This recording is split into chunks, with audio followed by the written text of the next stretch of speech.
Hi everyone, welcome back to another video. So today I'm going to be sharing with you just a quick little guide to using the new iPhone journal app. So this is Apple's own designated app that they made for journaling on iPhone. I was really excited when they first announced that they were making this, but now it's finally here on iOS 17.2. So make sure your device is updated to the latest version of iOS for this to work. So yeah, in this video I'm just going to be giving you a quick little run through of the app, basics of how it works, and just some settings that's involved with the app, and then you can get started with journaling. So I really hope you enjoy, and let's get started. So this is Apple's journal app right here. So we're gonna go in and we're gonna take a look at how it works to make an entry in your journal and just all the features that it has. As you can see, I already have an entry here, but to create a new journal entry, you're just gonna click on the plus button here at the bottom, and then you will see this pop up. What's really nice is if you don't have any ideas for what you want to write about, it does give you different recommendations of different things that you can write about. So maybe an event that you were at, some music you were listening to. It gives you prompts. So this is write about something great in your life that you don't always think about.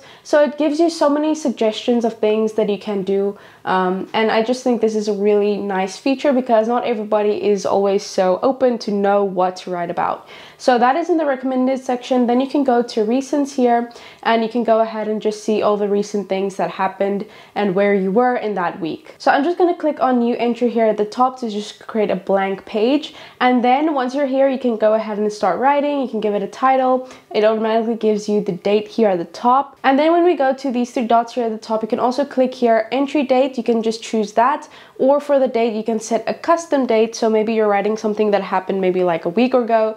You can just click a custom date there. So I'm just gonna go ahead and write.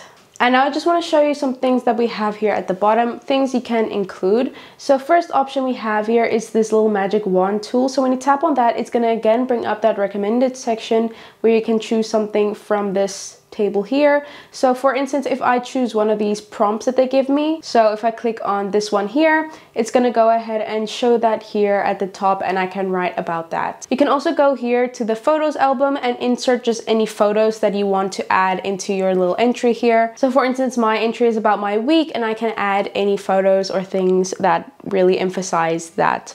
So you can do that. Then you also just have your camera option here if you want to just take a photo directly from the app. Then we have audio entries, which I think is really cool. If you're not someone who likes to type out things, you want to maybe have an audio recording of what your week was like, you can go ahead and do that. So once I go to the audio option here, it's going to bring up this thing, and when I tap on record, it's going to record whatever I'm saying. As you can see here, it is recording my voice, and then I can just click on stop, and then that will be saved there so that I can also listen to that in the journal entry. And then lastly, we have this little icon here which indicates your location, so you can tap on that and it will ask permission to track your location, where you are, where you're writing this entry. Overall, I think this journal app is a really simplified version of journaling. It's straight to the point, it gives you suggestions of things, and it's not too busy. The whole interface here when you're actually writing things down is actually very plain and simple. And once you're done with your entry here, you can just click on done, and then this is what's going to look like in your journal app. You can see it right here. You can also see the prompt that we have here as well. Another thing you can do is click here on this little menu, and then you can choose what you want to see visible here. You can choose all entries, just entries with photos, just entries with videos, recorded audio, reflections, places. So you can go ahead and filter that out here. Now I want to go into settings. You can probably do this as well when you first enter the app, but I'm going to show you how to do it in settings. So I'm going to scroll down until you see the journal app right here, and here you can go ahead and edit a few things. So the first thing you can do is go here to lock journal. So that allows you to lock the app so that you can only open it with your passcode or with Face ID. So I'm just going to go ahead and tap in my passcode, and then I'm just going to turn on lock. So then you can also do this, require passcode when journal is inactive, after 1 minute, after 5 minutes, after 15 minutes. So you can go ahead and do that as well. And then you also have journaling schedule here, which allows you to set up a schedule when you preferably want to do your journaling. So maybe you want to do it every day of the week, and you wanted to notify you to journal at maybe 8 o'clock at night, or maybe you want to do it at like the morning time, right when you wake up. You can also do that.